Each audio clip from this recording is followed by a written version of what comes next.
So, eto yung mga halaman na ilalagay natin. Oh, grabe. Ang ganda nito, no? Nung nakita ko to doon, utang na yun. Pero pag-usapan na rin natin yan, ano? Kasi may nagbayad sa akin. Ang pinambayad sa kanyang utang, halaman, ano?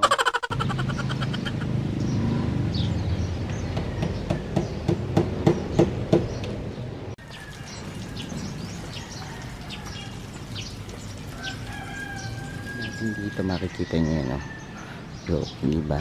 Ganda sa para siyang naging part ng tuyong puno dito. Hello everyone! This is Sir Mr. Dapi ni Dino Park Eco Garden and welcome back sa ating YouTube channel. And for today's video, bala ko sanang dilig, no, ng ating mga halaman. Pero kanina kasi meron sa akin nagbayad ng utang. Nagbayad ng usapang utang. Meron sa akin, actually, nakakatawa, no? Kasi normal naman yung mga utang na yun. Pero pag-usapan na rin natin yan, ano? Kasi may nagbayad sa akin. Ang pinambayad sa kanyang utang, halaman, ano? And natuwa lang din ako kasi napakatagal na nung utang. And ngayon, sabi niya, pwede raw ba halaman na lang ipambayad? Pera yung inutang, pero halaman yung ipambayad. Marami kong ganyan na hindi na nasisingil na utang bago pa ako maghalaman. And siguro magwa 1 million yung halaga, no? Pero kinalimutan ko na dahil kinalimutan na rin akong bayaran, ano? At shout out sa mga may utang sa akin dyan. And minsan kasi pag wala ka ng pera at saka pag kailangan mo, dun mo na iisip, no, na ang dami mong pautang. Tapos ang hirap talaga, no, pag yung magpapautang ka, no. Alam naman natin na kailangan lahat ng pera o yung iba nangangailangan, pero once na mangutang ka, dapat talaga bayaran mo, no, kasi ang dami talagang nasisirang friendship, nasisirang relationship nang dahil sa utang, ano. So ayan, mahaba na kwento ko tungkol to sa halaman. Kasi kanina nga meron nagbayad sa akin, halaman na lang yung binayad niya. Sabi ko, sige, pwede na rin kasi hindi ko masingil. And pinabenta ko yung iba kay Juday sa ornamental. Sabi ko, bigyan mo na lang ako ng kasi yung ibang halaman meron na ako dito, eh. And sabi ko, benta mo na para maging pera. Tapos bigyan mo na lang ako, palit mo na lang ako dyan ng pwede kong gamitin dun sa ating garden. Kasi bala ko sana yung mga disabit, ano, meron siya doon. So yun na lang yung pinalit niya, no. Anyways, yan yung gagawin natin. Nabanggit ko lang, sinegway ko lang kasi mamaya maglalagay ako ng mga parang fern siya, no, mga dapo. Basta kung ano yung makuha ko doon kay Juday, no, na na total marami naman sa kanyang marami naman ako pinabentang halaman sa kanya. So yun na lang yung kapalit, makikita niyo yan. And samahan niyo ako sa araw na to, no. Kaya kung ready na kayo mga ka-MDP, tutok lang po.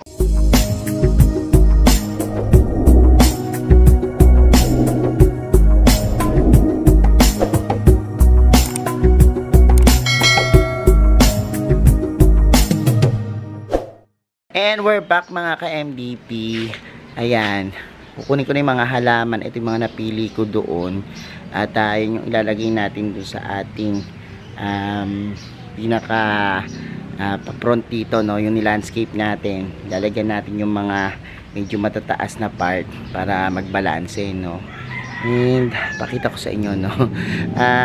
Yan, medyo naano ako doon sa usapan natin kanina, no. Naisingit ko lang naman kasi minsan po gusto mo talagang tumulong, ano, doon sa mga nangangailangan. Pero kung halimbawa kayo magiging kaibigan, ang hirap sa part nyo na parang hindi pa utangin yung nangangailangan, ano. Kaya nga lang, pag iniisip mo na maaaring magkalamat or maaaring masira yung friendship dahil sa utang, minsan napipigilan ka, no. Yan, pakita ko sa inyo yung halaman natin. Tapos ayan, pag-usapan natin yung mga utang-utang. Yan, parang magandang topic yan, ano. hindi siya related sa halaman, kaya lang talagang may nagbayad sa akin ng halaman, pinambayad talaga sa utang niya halaman, ano. Anyways, kunin na natin to, dalhin na natin doon. So eto yung mga halaman na ilalagay natin. Oh, grabe, ang ganda nito, no. Nung nakita ko to doon kay Juday, sabi ko, ay ang ganda nito, ito na lang yung papalit ko doon sa halaman na pinambayad. Anyways, hindi ko napapangalanan, pero alam nyo, minsan talaga ang dami ko talagang experience, ano, sa mga pinapautang mo na, tas parang ikaw pa yung mahirap talaga na nahihiya, kumbaga, no, kapag halimbawa hindi nagbabayad sa'yo, makakasalubong mo minsan parang ayaw mong tumuloy, ano, kasi parang ikaw nahihiya na maningil. Meron ako kasing ganung ano hindi ako masyadong magagalitin o masungit, ano, kapag halimbawang nagpapautang. So ang nangyayari sa akin, parang ako pa yung nahihiya kapag halimbawang yan, nagkakasalubong kami nung may utang. Tsaka minsan maalala ka lang i-text or i-message, ano, pag may kailangan, ano, hindi ka naman madalas kinukumusta, tapos biglang all of a sudden may message, ano, parang natatakot ka ng buksan, kasi sa totoo lang po, lahat tayo may mga pangangailangan, ano, and minsan nakakadala. Alam niyo yung trauma sa mga nagpapautang, na kapag halimbawa nagpautang ka, tapos kailangan mo ng pera, di mo masingil, parang sa susunod natutrauma ka na ngayon na magpahiram dun sa iba, no. May mga times pa na scam, ano, halimbawa papasend ng GCash, o tapos magugulat ka na lang, hindi naman nangungutang, biglang nanghihiram, ano. Minsan di mo na paniniwalaan, kaya minsan po pag may nagme-message sa akin, ayan, hindi ko na pinapatulan, kasi ayan, alalahanin nyo na lang, ayoko masira ang friendship natin dahil sa utang. So gustong-gusto mong tumulong, kaya lang may mga pangangailangan ka rin sa buhay mo, no. At syempre kung nagtatrabaho ka din, minsan kasi yung pinaghirapan mo, tapos yan, diba, tapos hindi ka mababayaran, parang nanghihinayang ka. Ako nga, hindi natutulog, minsan kulang sa tulog, pagod ang katawan para kumita, tapos diba, pag inutang, hindi ka babayaran, parang doon naman naiisip, no, na ikaw nga nagsisikap, ano. Hindi naman masama na makatulong, pero sana naman pag utang, no, pag hingi, no, pag tulong, no. So dapat maging malinaw yun, ano, sa mga magkakaibigan, magkakakilala. So dapat alam yun, ano, para alam mo na hindi ka aasa kapag hindi ka binayaran, ano. Mas mabuti pa yung manghingi ka ng tulong, no.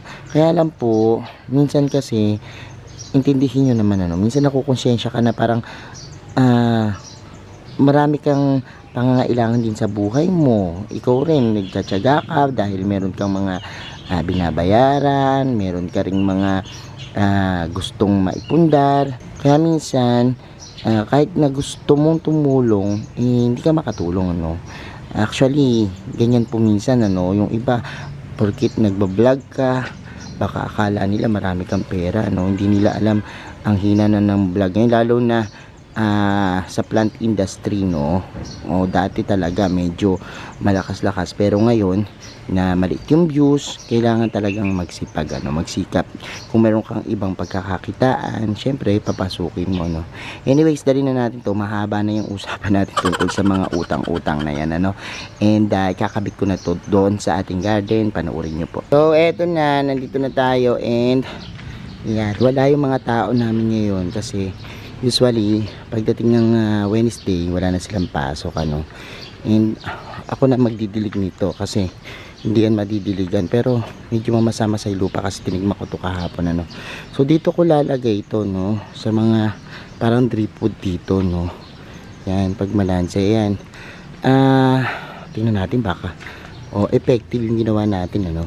Walang pupo ng aso, pero maamoy pa rin kasi meron ako ditong kapitbahay dyan. Naku, grabe, ang panghe, ang baho nung ano ng aso nila, yung amoy, umaamoy dito, pababarangay ko na. Joke lang. Pero nangungupahan kasi dito, nagre-rent, and iyan, sinabihan na namin yung kamag-anak namin na pinagrerentahan, pag hindi pa yan magsusumbong na talaga ako sa barangay. Ang gara, ang sakit sa dibdib ng amoy ng aso. Anyways, yung mga dumi ng aso kasi tumatapon, tumatagas, walang proper yan na pag ng dumi. Wait lang ako, ay so yan, ay magandang ilagay ito dito.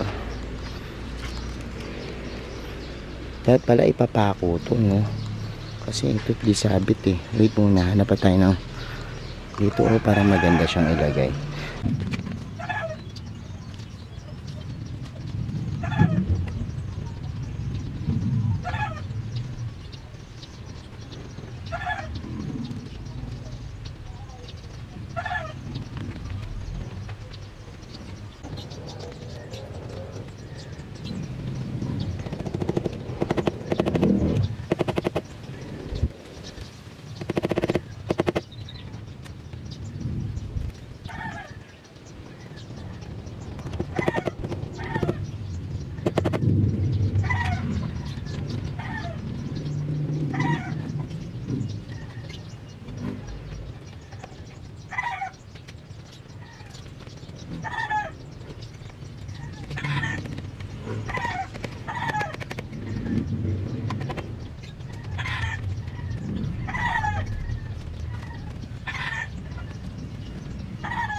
So ayan, nakabit na natin. And ngayon, yan, may mga tuyo-tuyo tong dahon. Kupitin natin yung mga tuyo-tuyong dahon.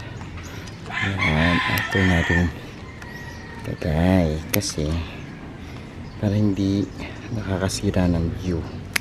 So ayan, kupit-kupitin lang natin yan. Ito na yung ating may mga tuyong dahon.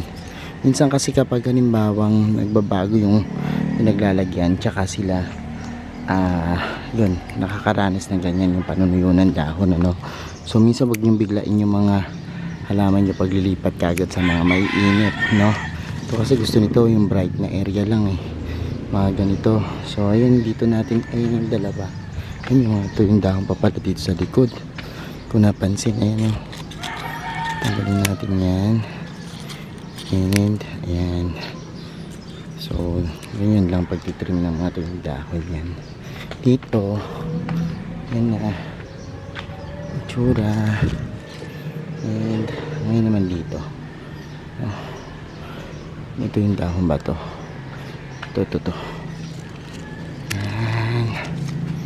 Ito pa, tuyo na rin to. Tanggalin natin to. Mga naninilaw. So, tanggalin natin yan. Ito may sira yung dahon.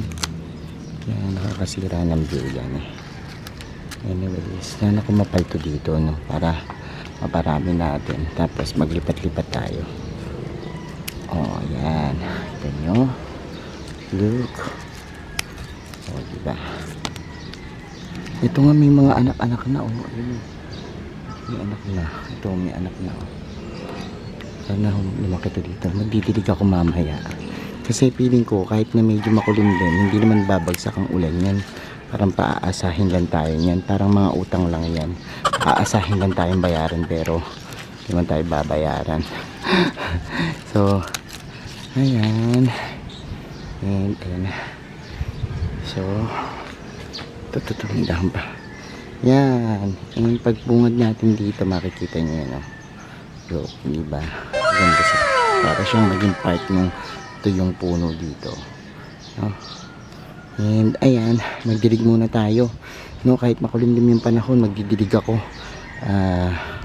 Okay lang yun kahit na umulan, kasi ito ang dami ko na dito, tingnan nyo, kasi yung mga damo natin, ito yung mga una nating tinanim, yung mga sumusulpot na mga yan, mga damo, yung damong kakaiba, bunutin nyo na kagad yan kasi pag lumaki pa yan dyan, ang hirap. Meron dito mga tumubo na ganyan, yung galing dun sa mga yung ating periwinkle, Madagascar periwinkle, chichirika. So yung chichirika, hindi ko siya binubunot ko lang yung mga ganitong damo. Yan. So kasi pag lumaki yan, nangyayari dyan, ang hirap na pag binunot mo yan kasama na yung pinakalupa kung saan siya nagtigaan. So tayo, gagawin natin is bubunutin natin yan para hindi na lumago. Pero nakakatuwa dito, green na siya, hindi na brown. Dati brown kasi yan. Ngayon naman yung mga bago nating tanim, yun na naman naging brown, no? Pero kakapal din yan katulad nito. Kaya lang kasi before, mas nauna natin itong tinanim, no? Yung mga bermuda natin dyan. So ayan, kapag naman na ako ng konti, bukas uli. Pero magdilig muna tayo para ito mabuhay na itong mga nandito nating bermuda. Kasi yung mga bermuda natin, look, no? Dito medyo makapal-kapal na, no? Pero ayan, nakita nyo yan, buhay na ating mga bermuda. So magdilig na muna tayo, samahan nyo ako.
So ayan, dilikan na natin yung tinanim natin kanina. Ayan. Grabe, ngayong El Nino talagang kailangan ito ng tubig, no? Sabi ko sa inyo, pag etong halaman na to mamintis kayo ng dilig, talagang papangit kagad siya, no? Kaya kailangan alagayan ng dilig, no? As in tigmak na dilig. So yun pa, lagyan natin yan. And yan. Even yung mga halaman natin dito, ito na, buhay na buhay sila. Ganda ng mga kulay nila. Pagkitigan pa natin yan. Samantalahin natin habang maano yung tubig, kasi minsan talaga humihina yung tubig dito sa amin kapag sabay-sabay ang gamit. Lalo ngayon sobrang init, dami-daming gumagamit niyan. And yan siya. Diligan tayo ng dilig dito. And yan. So ayan mga ka-MDP, napanood nyo na yung ating vlog for today. And bakit kaya ganun, no? Kung kailan ako nagdirig, tsaka parang kumukulimlim yung panahon, no? Minsan ganyan, nananadya yung panahon. Kung kailan nagdirig ka na, tsaka kumukulimlim, ayan, nagbabadya, baka yung mga may utang sa atin, magbadya na rin matagal na. Almost, yung iba, inaabot na ng 10 years, Nako, grabe yan, ang tagal na. Anyways, kalimutan na yan. At least, basta trabaho lang, kahit ng kayod, move on.